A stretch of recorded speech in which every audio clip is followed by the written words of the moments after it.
I'm now working on a doctorate program at Tennessee State University, where I'm also employed. So the Lord has blessed me with a lot of experiences, and also working in the community. So we're glad and excited to have this opportunity to have this dialogue with you today. Very good. And Ms. Byers, what about you? Hello, I'm Katasha Byers, and I've been here in Nashville, and I've graduated from Fisk University with a degree in psychology. Been in the ministry for many years, and I recently joined the church about a year ago to St. Luke Primitive Baptist, and it's been such a blessing to me.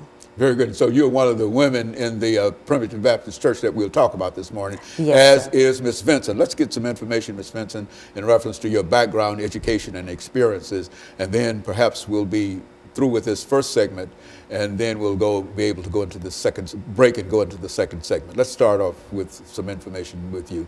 And you've got about 2.5 or 3 minutes to deal with this, Ms. Vinson, so speak in reference to that. Yes, sir. It's a pleasure, Dr. Haney. I am originally from Tennessee, so born and raised, educated in Tennessee.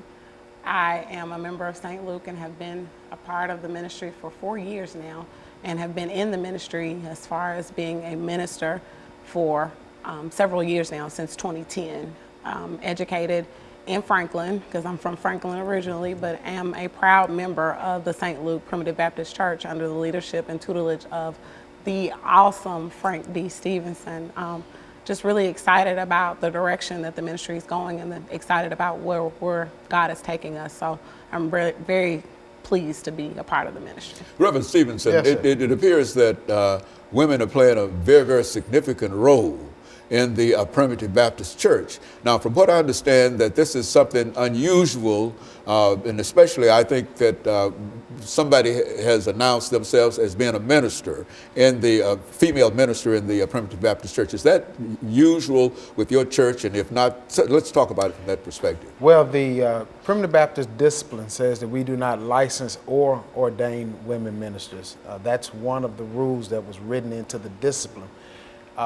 However, for many years, we've had what I call a don't ask, don't tell policy related to women ministers.